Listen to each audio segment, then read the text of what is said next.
वचसा गृह्णामि बालं मुकुन्दं शिरसा नमामि बालं मुकुन्दं शरणं प्रपद्ये। मैं बच्चों को ये दिखाता हाँ नहीं पूरा नहीं दिख रहा आपका चेहरा। हाँ मुझे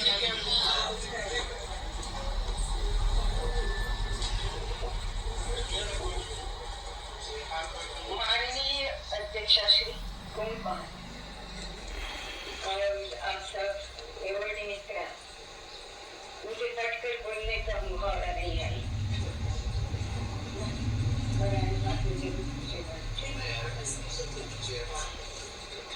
तो मैं ये कहना चाहती हूँ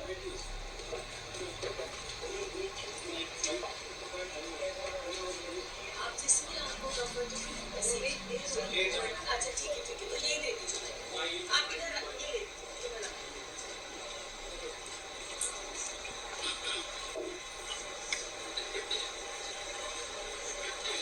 मैंने क्या क्या किया, मैं क्या क्या करती हूँ, ये सब कहने में मैं अपना वक्त बर्बाद करना नहीं चाहती। मैं कहना चाहती हूँ कि बाल साहित्य कैसा होना चाहिए, मैं क्या समझती हूँ इसके लिए और उसको मैं किस प्रकार फॉलो करती हूँ। बाल साहित्य कुर्सी टेबल पर बैठकर नहीं लिखा जाता, बाल साहित्य बच्चों के साथ खेलते खेलते लिखा जाता है। मेरे साथ मेरा पति आया है, मैं थोड़ी इंजर्ड हुई थी, इसलिए मेरा ध्यान रखने के लिए आया है।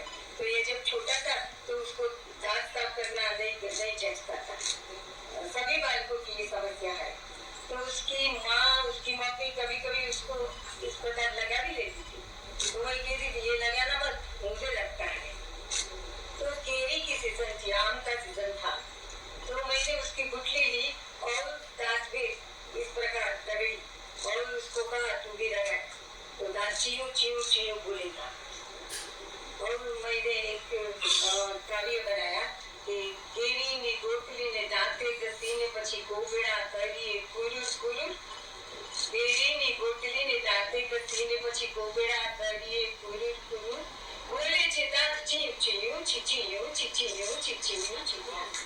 और दूसरे दिन प्रभात में वह बच्चा, उसको उठाना भी नहीं पड़ा, वो अपने आप उठ गया और अपनी मम्मी से कहने लगा चलो चियो ची चियो ची करे। तो बाल साहित्य ऐसा होता है जो हमें मदद करता है, हमें सहाय करता है और बच्चों को मार से बचाता है, ऐसा बाल साहित्य है। हमारे जो बच्चे थे, मेरे तो के बच्चे थे, नहीं तो मेरे से किया है और इसके बहुत बहुत लिखती हूँ। उल्टा मैं कह रही हूँ। तो 82 पुस्तकें मैंने लिखी है और उसको पुस्तकें नहीं कही जाती, ग्रंथ है, बड़े बड़े ग्रंथ है। मैंने भावनगर की सेंट्रल जेल, जिला जेल है, उसमें मैंने गीता के ऊपर 15 प्रवचन 18 दिन तक किए थे। तो मैं प्रवचन कर दूँ और मैं भागवतकार भी हूँ, मैं कथाकार भी हूँ और मैंने इतनी पुस्तकें लिखी और इससे बहुत कम पुस्तकें मैंने बालकों के लिए लिखी। मैंने सिर्फ 30 पुस्तकें लिखी है, मगर ये 30 पुस्तकें न मिलाई है। ये मैं समझती हूँ कि ये अवार्ड मिला है, ये अवार्ड मुझे नहीं मिला, मेरे बच्चों को मिला है। मेरा जो साहित्य है उसको मिला है, ऐसा भी नहीं कहती। मैं ऐसा कहती हूँ कि ये मेरे बच्चे हैं ना, ये कवि है, सब बच्चे कवि होते हैं, विवेचक भी है, उन लोगों को ये मिला है। मैंने जो श्लोक गाया ना, यह श्लोक मैंने अपनी सब पुस्तकों में अगले पन्नों में लिखा है। बालक मुकुंदम गणतात्मरामी, ये बच्चे लोग मेरे लिए बच्चे भी नहीं है, ये बाल मुकुंद है, बालकृष्ण है। बालक मुकुंदम गणतात्मरामी, बालक मुकुंदम भक्तात्मरामी, बालक मुकुंदम शिरसा नमामि, बालक मुकुंदम शरणम प्रपद्ये। मैं उसकी शरण में हूँ, तो मैं उन लोगों की आराधिका हूँ। ये लोग मेरे आराध्य देव है, इसलिए मैं समझती हूँ कि ये अवार्ड आराध्य देवों को मिला है और ये जो मेरा पदार्थ है ना, ये आराध्य करने के पदार्थ है। तो अब मैं थोड़े लोगों को याद करना चाहती हूँ कि जिन लोगों ने मेरी पीठ थपथपाई है। एक है दर्शक साहब, आपने नाम सुना होगा, बड़े उपन्यासकार थे। और तो उन्होंने मुझे मुझे तो कोई ख्याल नहीं था, मैं उनको पहचानती थी मगर वे तो मुझे पहचानते भी नहीं थे और कभी मिले भी नहीं थे। मगर एक दफा उन्होंने कहा कि आपको जो गुजरात साहित्य अकादमी ने गिजुभाई बदेका नामक गोल्ड मेडल दिया है उसके ऊपर ये लिखा है सर्वोत्कृष्ट बाल साहित्य लिखने के लिए समर्पण करें। तो ये वही ने दिलाया था, वही ने कहा था कि ये लायक व्यक्ति है। तो मैं आज उनको याद करती हूँ। वे तो दिवंगत हो गए हैं, मैं उनको याद करती हूँ कि उन्होंने मेरी पीठ थपथपाई थी। और दूसरे एक साहित्यकार थे सुंदरम, कवि श्री सुंदरम। गांधी युग के दो ऐसे कवि हुए जिसको हम बहुत मान से याद करते हैं, एक उमाशंकर जोशी और एक सुंदरम। सुंदरम ने मुझे मेरा जो पहला पाठ पुस्तक था बहुत साल पहले प्रकट हुआ था, उसमें उन्होंने मेरे लिए प्रस्तावना लिखी थी और उसमें उन्होंने मुझे आधुनिक वीरा कहा था। तब से सब मुझे आधुनिक वीरा समझते हैं। तो सुंदरम को भी मैं याद करती हूँ। और दूसरे एक साहित्यकार थे, उनका नाम था बालजीवन प्रकाशन, बालजीवन प्रकाशित होता रहा था बड़ोदे से, रमणलाल भाई शाह। तो सब बालजीवन में वे मेरा कार्य छापते थे, सब बालजीवन। तो वे सब तो मेरे पढ़ते थे। मेरे दादा, मेरे पिताजी के पिताजी और उनके भी पिताजी, मेरे बड़े दादा, ये बड़े कवि थे। मौजगढ़ के राजा ने उनको एक मकान लेने को लिए दिया था। तो मैं समझती हूँ मेरे पास ये जो कहानी की और कविताओं की गंगोत्री गंगा आई है वो वही गंगोत्री से आई है। वे लोग कवि थे इसलिए मैं कवियत्री हूँ, वास्तव में कवियत्री हूँ। मैंने बहुत कुछ लिखा था। एक दो बातें मैं ऐसा कहना चाहती हूँ कि जिससे साबित हो जाए कि अपने बच्चे हैं ना, ये सामान्य नहीं है, ये हमारी आलोचना कर सकते हैं, इसलिए हमें ऐसा लिखना चाहिए कि वे हमारी आलोचना न करें। तो मैं उसका एक दृष्टांत दूँ। बहुत जानी मानी एक कहानी मैंने मेरे भतीजे मेरे पांचे से कही थी, उसका नाम था मनन। तो बहुत जानी मानी कहानी है, इसलिए मैं उसको बहुत बड़ी बनाकर नहीं कहूँगी। एक खेत में एक हाथी घुस आया, इसलिए कृषक था ये डंडा लेकर दौड़ा। तो हाथी ने कहा आज जो तुमसे मारे नहीं तो कल मैं तुझे इंद्र के दरबार में ले जाऊंगी और वहाँ बड़े लड्डू होंगे, सबसे कह देना सब तेरे पेड़ पकड़ कर लटक जाए और मैं ले जाऊंगा। तो दूसरे दिन हाथी आया, ये कृषक पेड़ पकड़ कर लटक गया, उसके पेड़ पकड़ कर बकरी लटक गई, उसके पेड़ पकड़ कर बच्चा लटक गया, उसके पेड़ पकड़ कर बच्ची लिपट गई और उन सबके पेड़ पकड़ कर उसके दोस्त लिपट गए। बीच रास्ते कृषक के बच्चे ने पूछा, पापा इंद्र के दरबार में लड्डू कितने पड़े होंगे? तो उसने इस प्रकार हाथ फैलाया और कहा इतने बड़े, मगर कहने का भी वक्त नहीं था। जो हाथ लंबा है फैलाए आराम से सारा लफ्ज़ में पीछे गिर गया। हमें तो उसमें हंसी आती है मगर ये बचा हंसा नहीं। मैंने उनसे पूछा क्यों तुम हंसा नहीं? तो उसने कहा कि स्टोरी बोगस थी। मैंने कहा क्यों बोगस थी? क्योंकि जो इंदिरा के दरबार में लड्डू खाने को मिलते थे तो वो यहाँ घास खाने के लिए आया क्यों? ये कहानी गलत है। तो हमारे यहाँ बच्चे ऐसे आए कि हमें नापास कर देते हैं।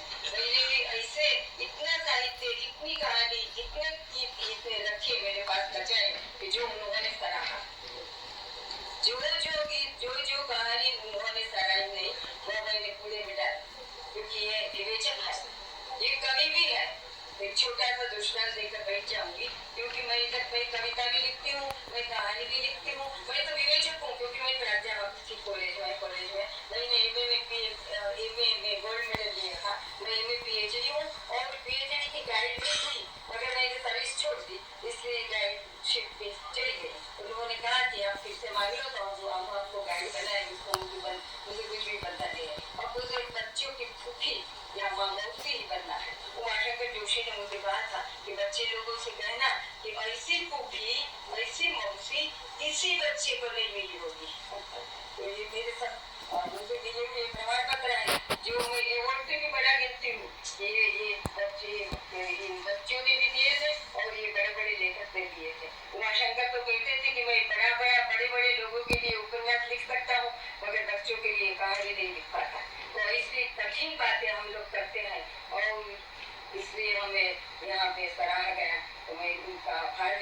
चाहती हूँ कि हमारी जो ये टेक्निक है बच्चों को खुश करने की, उसको आपने पढ़ा है। तो एक दृष्टांत देकर कही चाहूँगी। मेरा एक भतीजा था, उसका नाम केला। हमारे यहाँ 10 बजे हमें कहानी पढ़ती हूँ बच्चों को, ये सुनते हैं और कहानी पूरी हो जाए कि मच्छरदानी में ही हम नाटक करते हैं, इसी कहानी का नाटक करते हैं। तो 10 बजे वैसा हम करते हैं। तो मैंने एक दफा हम लोग संस्कृत स्तोत्र गाते हैं, सोते सोते पहले पद में नाटक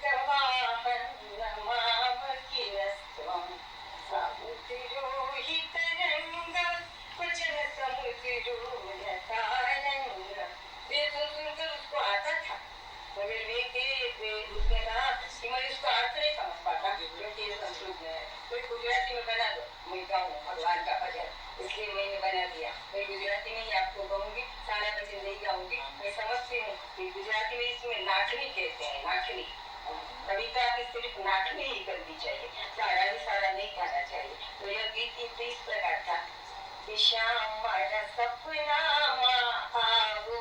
गुजराती और हिंदी में बहुत तफावत नहीं है, आप समझ सकेंगे कि श्याम मारा सपना आओ, मारे बगीचे फूल खिलेगा, सुखवाने आओ। कि श्याम मारा सपना आओ, दफ्तर पार्टी लईने साथे મળવાને आओ। कि श्याम मारा सपना आओ। और अंतिम अंतर थे, अंतर में छोड़ दिया, अंतिम अंतर अभी आपको कहती हूँ कि सपना आओ ए माशू साच कला आओ। कि श्याम तमे सपना आओ। तो वो खड़ा हो गया, बोगस गाया, लंबा हो गया। मैंने क्या किया, उसको बोगस कहता है। तो उसने बतलाया कि आपने गाया कि सपना में आओ ए माशू, सपने में आप आए, इसमें क्या सचमुच आए, साचकला आओ। और ऐसा कहने के बाद फिर श्याम मारा सपना में आओ, ऐसा नहीं गाना चाहिए। ऐसा जो आप गाए तो श्याम झुंझला जाएगा कि सचमुच जाऊं या सपने में जाऊं। इसलिए मैंने उसे बताया कि ऐसा है कि अब जब अंतरा गाते हैं ना तो ऊंचे जाते हैं सुर में, तो नीचे आ जाना चाहिए, फिर से सा पर आ जाना चाहिए। इसलिए ये दो पंक्ति गाई जाती है। तो उसने बताया कि मैं आपको बिना दो पंक्ति गाए नीचे उतार लाऊं, उतार ला। तो उसने गाया सपने में, आपने तो गुजराती बात करिए, सपना मा आओ ए माशू साचकला आओ। कि श्याम तमे साचकला आओ, कि श्याम तमे साचकला आओ। बिना ध्रुव भक्ति गाए वो उनके नीचे ले आए। तो मैं कहना चाहती हूँ कि ये सामान्य बच्चे नहीं है, मेरे घर के बच्चे हैं या आपके घर के बच्चे हैं या दूसरे लोगों के बच्चे हैं, मगर ये सब भेजी बात है, इसके बाद मगज है।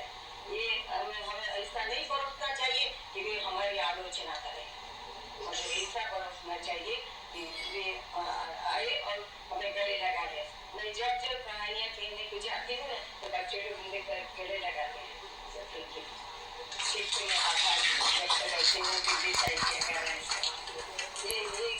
जिसने मेरे लिए सुविधा बनाई ना उनका भी आभार। एक बात ये भी कहना चाहती हूँ कि हमारी कहानी में बोध नहीं आना चाहिए। उसमें से क्या बोध मिला, देखो उसमें से यह बोध मिलता है, यह हमें नहीं कहना है, हमें उसको मनोरंजन देना है। मगर कहानी में गीत में ऐसी सुविधा रखनी है कि उनको अपने आप बोध मिल जाए। Thank you.